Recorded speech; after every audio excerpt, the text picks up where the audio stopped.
Not everything went perfectly this year. It's true for me. It's true for you. But instead of beating ourselves up, we can gently ask, why didn't that go well?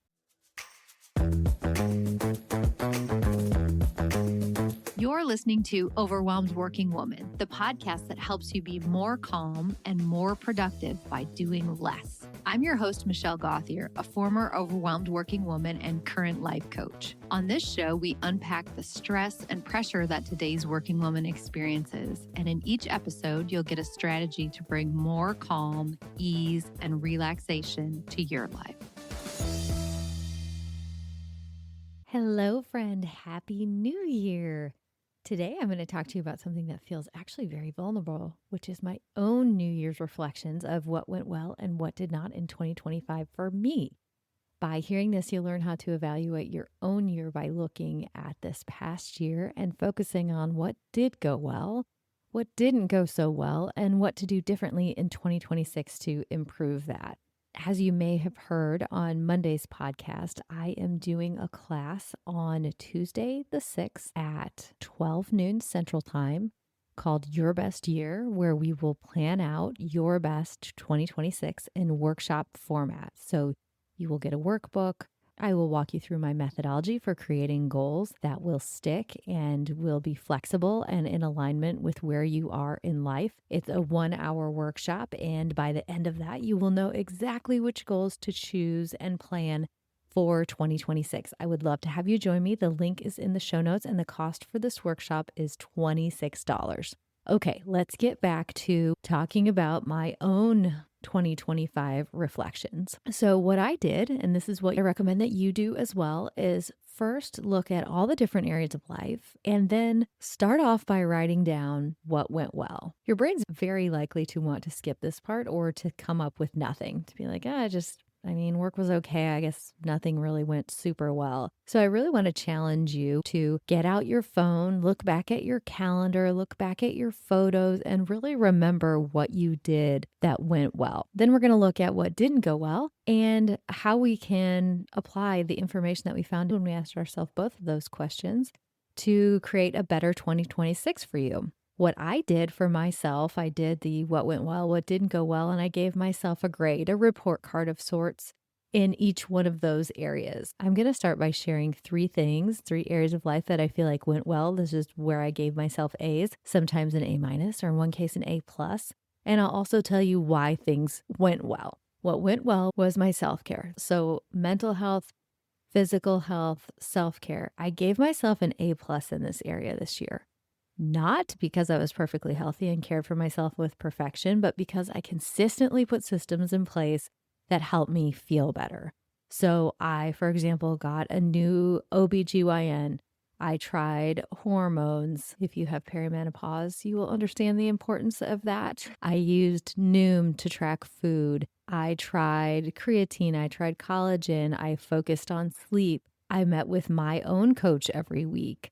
I went to the dentist. I did regular checkups with my doctor. I went to my gym 167 times. I did one-on-one meetings at my gym with the trainer. So I really feel like I gave it my all in this area. And that might sound like, oh my gosh, that's so many things. How did you have time for all those things? But I spaced them out over the year. And the way that I was successful in this area is by planning and follow through. So every single month, I look back on what went well in the past month.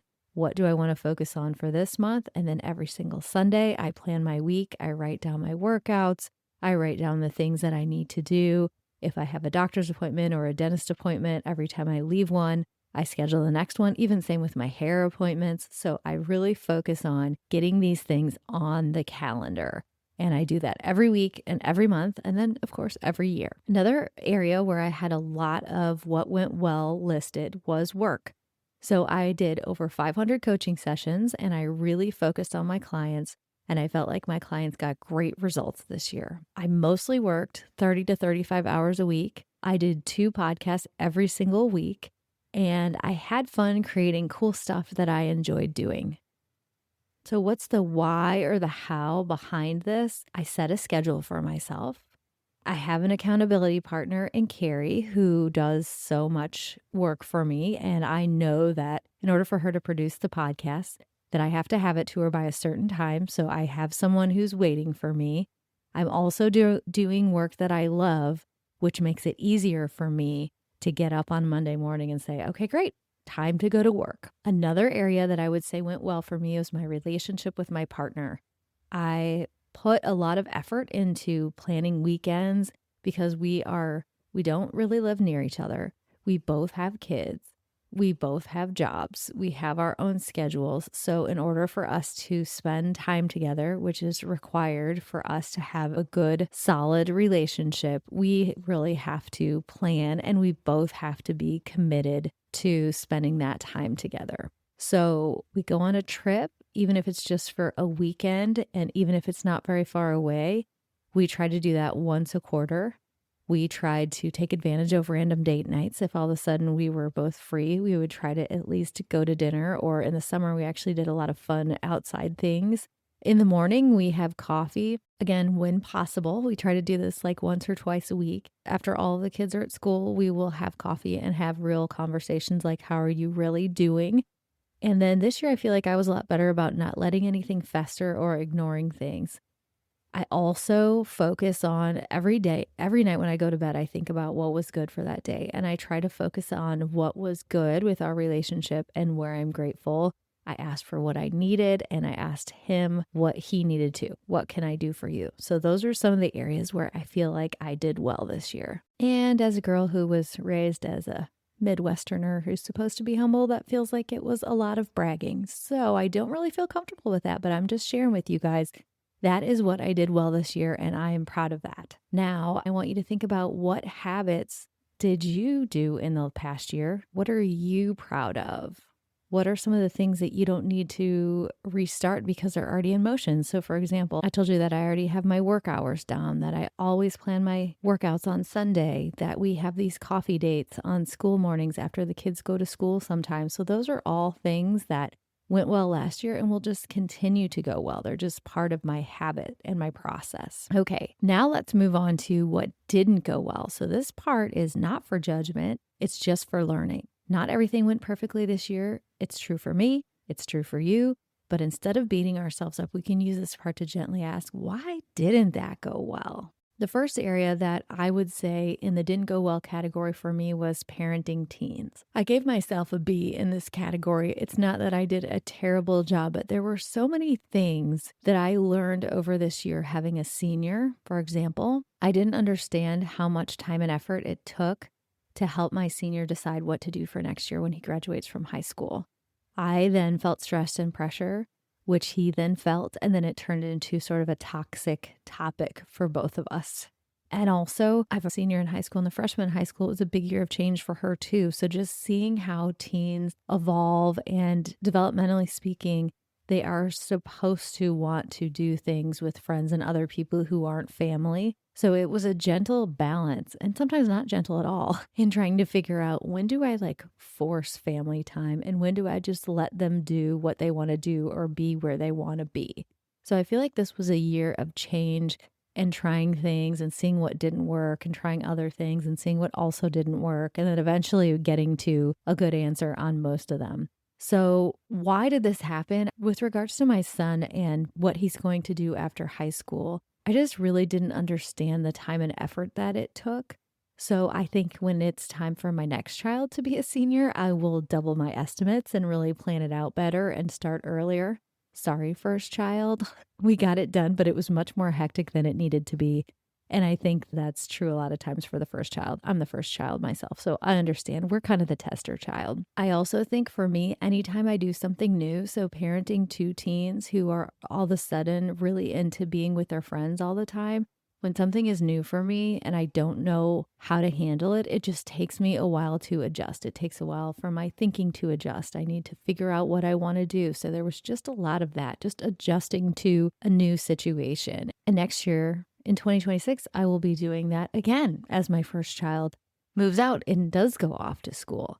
So I need to just keep in mind that those kinds of things always feel stressful to me, and that the best way for me to handle it is to plan what I can and then just learn as I go. Another area where I didn't give myself a great grade was fun and adventure. I spent time with my close people, as much time as I could a lot to that. So, like to see my friends, but I really didn't do anything that was like adventurous or creative. And it's funny because I'm great at planning, but it seems counterintuitive to plan adventures and creativity. Like those things should just come up, but it's actually not true. I really think that I need to plan in time or ideas for adventures or things that I want to do. The lowest grade that I gave myself was around the area of money. I paid myself consistently. So when you have your own business, you don't get a paycheck. And sometimes you make lots of money and sometimes you don't make as much money and it's kind of up and down. It's not like you consistently like take what you make for the year and divide it by 12. But I actually did pay myself consistently as if I had a paycheck. So that was good. That was the good part.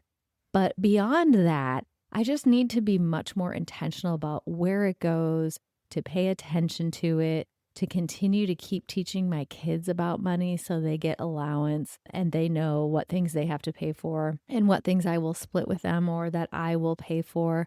But for example, they have my credit card on their Apple Pay, and sometimes they'll just decide that there's something that I should pay for that's like a pair of new pajamas at Target that they don't really need or whatever. And I just didn't keep a really tight rein on where things were going or plan strategically about things. I just kind of was a little willy-nilly with it. Why this happened and what I know about myself is I just don't love details like that. I just don't. I don't think it's any fun to track those kinds of things. And as long as it's going pretty okay, I don't really need to worry about it. But I think that this area really does need to be a focus, even though I don't love super detailed stuff. So I feel like I need to figure out a way that works for me where it feels like a good mix of laid back, but also in control. I'll keep you posted on that. So now that we know what went well and what didn't go well, what we want to take from here is what to do differently next time. So based on what I learned from everything I just told you and more, I can think about a few key pivots and takeaways. So what I learned from what went well and what didn't is if I'm intentional and I plan things and I give myself enough time, I'm very likely to accomplish them. That last part of giving myself enough time, I don't always do. I can fall apart at that.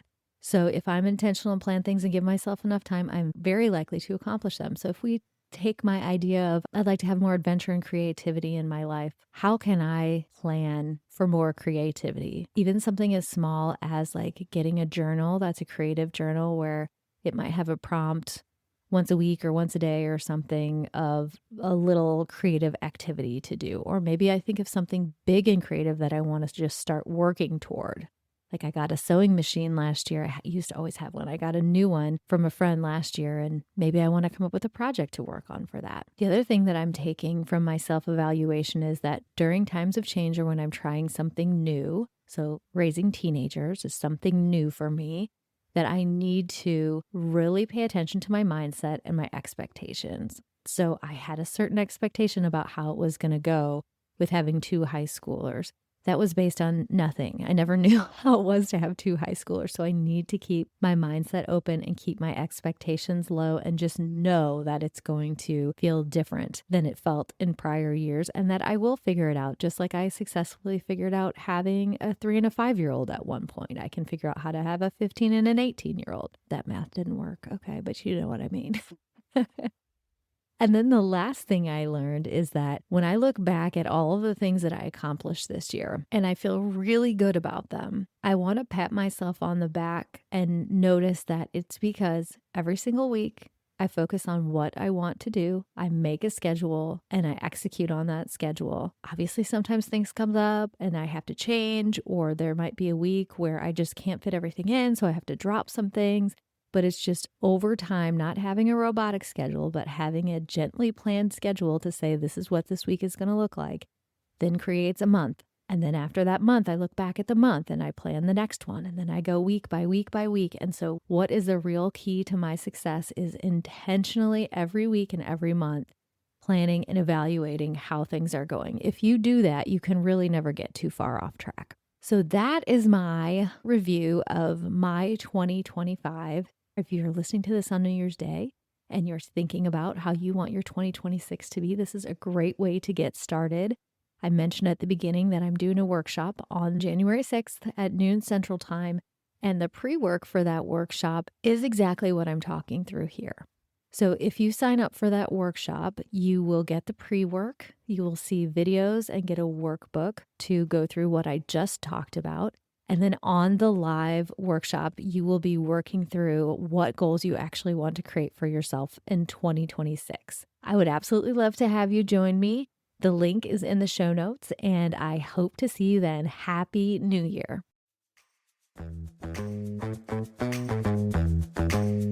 Thank you for listening to the Overwhelmed Working Woman podcast. If you want to learn more about my work, head over to my website at michellegothier.com. See you next week.